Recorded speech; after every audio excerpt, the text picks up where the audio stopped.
মৃত্যুকূপের gallery, এই গ্যালারির ভিতরে মূলত আজকে রেসিং যে স্টান্ট সেগুলো দেখানো হবে। আর এই হচ্ছে ওদের গেট। মায়াপুর ইস্কন মন্দিরের আদলে এই যে এবছর এদের থিম। আর আমি যখন এসেছিলাম তখন কিন্তু ইনকমপ্লিট ছিল। এখন এই যে দাদাটা আছে ইনি স্ট্যান্ড করছিলেন, ভিতরে যাবে আর আস্তে আস্তে পুরো স্ট্যান্ডে রাখাবে। হ্যালো এভরিওয়ান, আরও একটা নতুন ব্লগে তোমাদের সকলকে স্বাগত। আশা করছি তোমরা সকলে ভালো আছো। বেশ কয়েকদিন কোনো রকম ব্লগ করতে পারিনি, শারীরিক অসুস্থতা আর তার সাথে আমার ভাগনার জন্মদিন ছিল, যার কারণে এই পর্যন্ত অনেকগুলো ব্লগ করার ইচ্ছা ছিল কিন্তু করে উঠতে পারিনি। আজকে একটা নতুন ব্লগ তোমাদেরকে দেখাবো। তোমাদের মনে আছে আমি পিয়ালি রাসের মেলার প্রস্তুতি অর্থাৎ প্রথম দিনের যে পরিস্থিতিটা সেটা দেখিয়েছিলাম। আজকে আমি আরও একবার পিয়ালি রাসের মেলায় যাব। আর আজকে যাওয়ার উদ্দেশ্য হচ্ছে এখানে একটা নতুন রাইড বসেছে। পিয়ালি রাসের মেলায় প্রচুর রাইড বসে, কিন্তু এবছর একটা রাইড বসেছে যেটা হচ্ছে মৃত্যুকূপ। আমরা অনেকেই মৃত্যুকূপ দেখতে পছন্দ করি, আবার অনেকে ভয় পায়। তো এইটা একটা রিক্সি খেলা, রিক্সি রাইড। তো আমরা সকলে দেখতে ভালোবাসি। মূলত আজকের এই ব্লগে আমি তোমাদেরকে এই ব্লগের যে মেন থিমটা আজকে থাকছে অর্থাৎ যে মৃত্যুকূপ সেটাই তোমাদেরকে দেখাবো। তো এই ব্লগটা দেখতে থাকো, পিয়ালির মৃত্যুকূপটা কেমন হয় তোমাদেরকে দেখাচ্ছি। গতবার আমি যখন পিয়ালি মেলাতে এসেছিলাম তখন একেবারে শেষের দিকে অর্থাৎ যে দিকটাতে মেলা হচ্ছে সেদিক দিয়ে শুরু করেছিলাম। আর আজকে শুরু করছি একেবারে এই প্রথম দিকটাতে অর্থাৎ যে দিকটাতে ক্যানিং যাচ্ছে এদিক দিয়ে মোটামুটি শুরু করছি। চলো আস্তে আস্তে মেলার দিকে যাবো আর তোমাদেরকে ব্যাপারটা দেখাবো।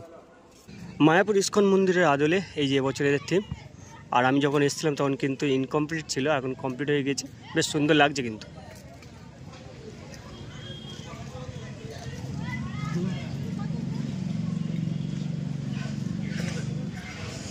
গতবার যখন আমি এসেছিলাম তখন কিন্তু এই ঠাকুরগুলো কমপ্লিট হয়নি, আর আজকে এসে দেখছি ঠাকুরগুলো কমপ্লিট, কারণ মেলা একেবারে শেষের দিকে। আর প্রত্যেকটা ঠাকুর কিন্তু চলমান, আর একদম মাঝে করেছে জলের স্রোত, আর সেখানে নৌকা বিহার চলছে, আর একেবারে ওপরে রয়েছে রাধাকৃষ্ণের ঝুলন। তো চলো আস্তে আস্তে এই মূর্তিগুলো তোমাদেরকে দেখো।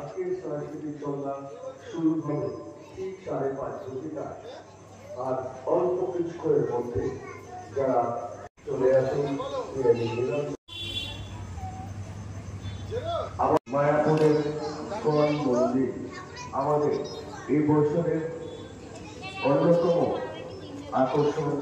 মায়াপুরের ইস্কন মন্দির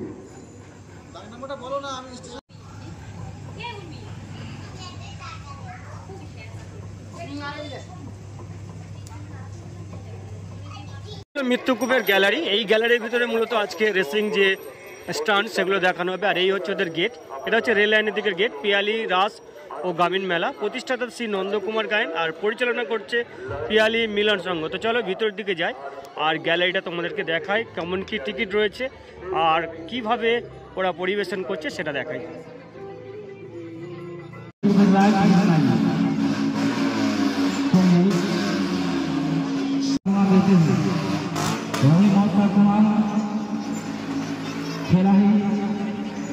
একটা 50 টাকা দিয়ে টিকিট নিয়েছি, নিয়ে আর আমি এই একেবারে ওপরে উঠছি, কারণ ওপরে উঠতে হবে এই রেসিংটা দেখার জন্য। একটা মারাত্মক লেভেলের রেসিং। তো চলো দেখাই তোমাদের।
একজন বাইক নিয়ে এসেছিল, আর এই সেকেন্ড যে এটাতে দুজন আছে, একজন সাদা ড্রেস পরে রয়েছে আর একজন কালো ড্রেস, আর দুজনের কিন্তু একই ধরনের গাড়ি, প্রচণ্ড শব্দ।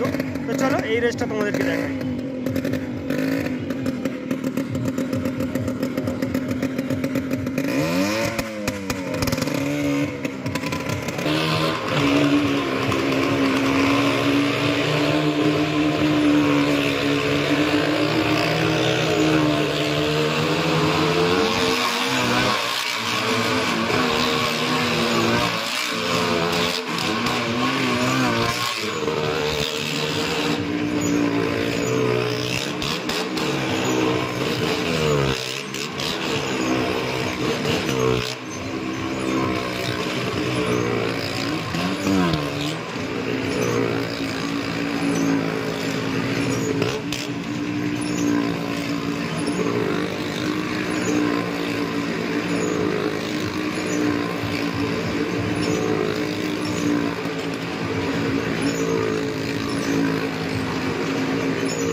এই যে দাদাটা আছে ইনি স্ট্যান্ড করছিলেন, ভিতরে যাবে আর আস্তে আস্তে পুরো স্ট্যান্ডে রাখাবে। কতদিন ধরে করছেন? একাই সিঙ্গেল আছেন? কোথা থেকে এসছেন? কোথা থেকে এসছেন? এরপর আবার কোথায় যাবে? সারা বছর চলবে।